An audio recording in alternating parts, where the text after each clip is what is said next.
Zealand movie about sheep. Yeah, but they need to. They often do that with. I found the same situation with at Sundance.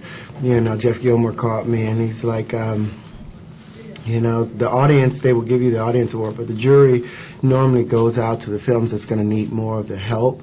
You know, they felt that Hustle and Flow was going to be a success, and they felt that Crash was going to be its own success. Yeah. So yeah, it's true. I just could have come out great. I was hoping blessing. when $1 Million Baby broke, it would run right out there for the Oscars. Oh yeah. But now, apparently, you're like in contention for leading and supporting roles potentially. How does it feel to be like on the verge? I mean, you've been in the industry so long to get some.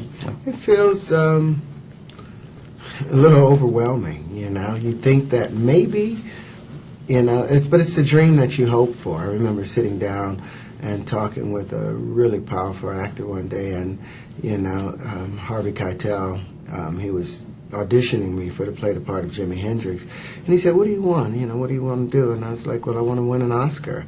I would love to win an Oscar." And he said, "Why?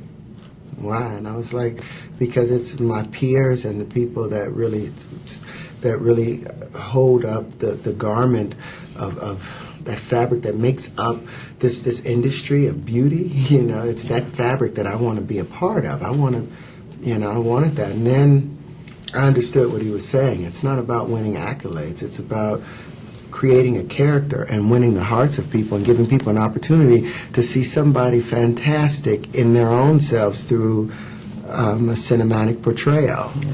And that's what, I mean, certainly what Hustle and Flow, the thing for me was the texture of it, the atmosphere, the environment, the fact that these people are living lives off camera. You know, like there's a real sense of authenticity to it. It's honest. So how do you find that? I mean, how do you work through it as an actor in a world that's just so, not that it's foreign to you necessarily, but that it's never been explored on film before? Well, it was very foreign to me, and that's why I was very anxious. I spent 2 years seeking out these characters. You know, it's funny. I talked to like 123 different pimps, and listening to their stories about who, what, why, when, where, they were fascinating to me. How did you become a pimp? You know, and how do you get there?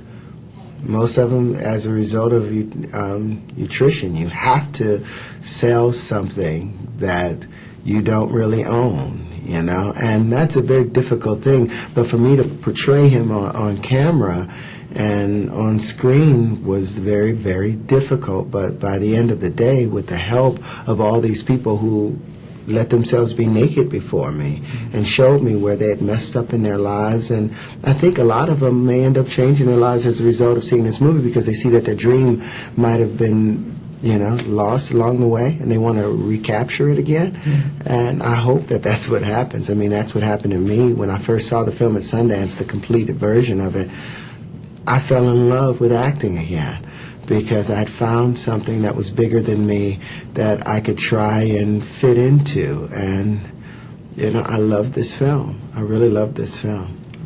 And so, as far as the rapping goes, the freestyling stuff, I mean, did that take any particular coaching? I never freestyled. There's no freestyling associated with it. But you sold it. I mean, yeah, no, I'd had a rapper named Al Capone who wrote 2 songs for me, It Ain't Over For Me and Whoop That Trick. And then 3 6 Mafia wrote 2 songs for my character called I can't remember the names of them. It's Hard Out Here for a Pimp and Pop It For Some Paper. You know, Pop It For Some Paper was my favorite song, which I sang at Anthony's house, you know, when I first went to Key's house.